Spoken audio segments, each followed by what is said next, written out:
It is in that kind of a background that we are gathered here this afternoon to condole with these families and to pray for them. And I want to indeed thank the Right Honorable and the leadership for really seeing this as important, just to come and also pray with these families. It is our prayer that at the end of this day, there shall be hope and peace for these people.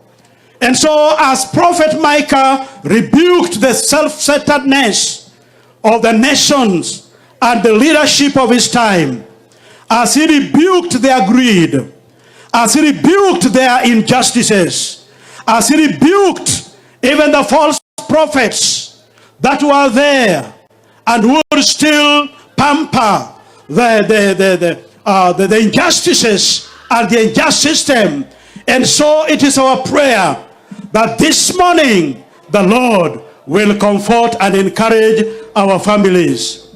And I want to say, children of God, that as Micah speaks these words, he also remembers that indeed, even though they have suffered injustice, even though they have suffered loss, yet there is a God in heaven who cares for the poor, who cares for the weak, who cares for those who are vulnerable to fight for their cause. And so I'm here to encourage somebody in this podium today, that even though we are mourning the untimely death of these young innocent men and these families that are going through this loss, it is not lost in the eyes of God that God is there for you. Praise the Lord. He is a God who cares for the weak. He is a God who cares for the oppressed. He is a God who comes down to restore hope for the people. No wonder Micah says that yes, it shall come to pass on that day that in the name of the Lord, God is going to assemble and gather those who have been lost. That God is going to assemble those devastated families. I want you to go put your hope in God, that God is going to assemble and restore hope even to you and to these families. And I want to encourage somebody today that even as Prophet Micah proclaimed justice, judgment, he also proclaims hope and promises peace for all of us. And so this afternoon, I want you to be encouraged in the Lord that our God is not asleep. He is a God who is cares. In verses number 6 to 10 to 9, where he declares that God will restore the remnants to be a great nation.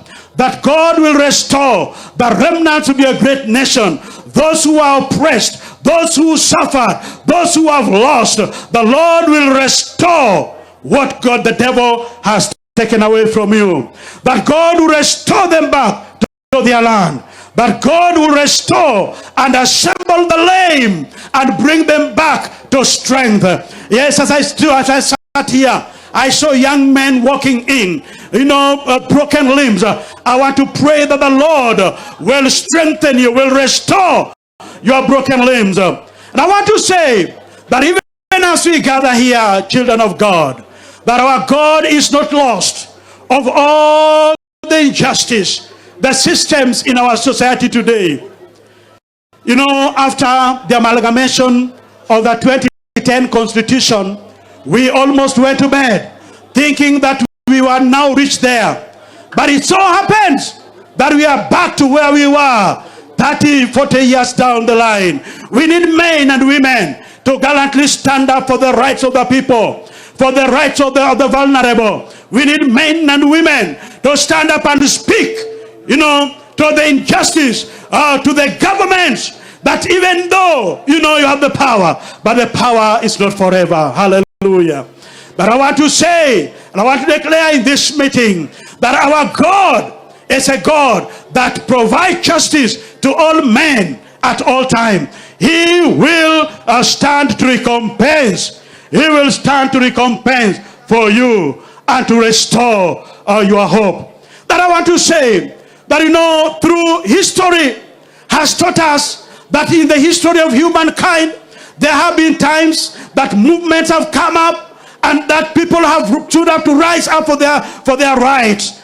And the regimes, whoever have tried to oppress and to suppress the people, even by killing and maiming, yet it never worked.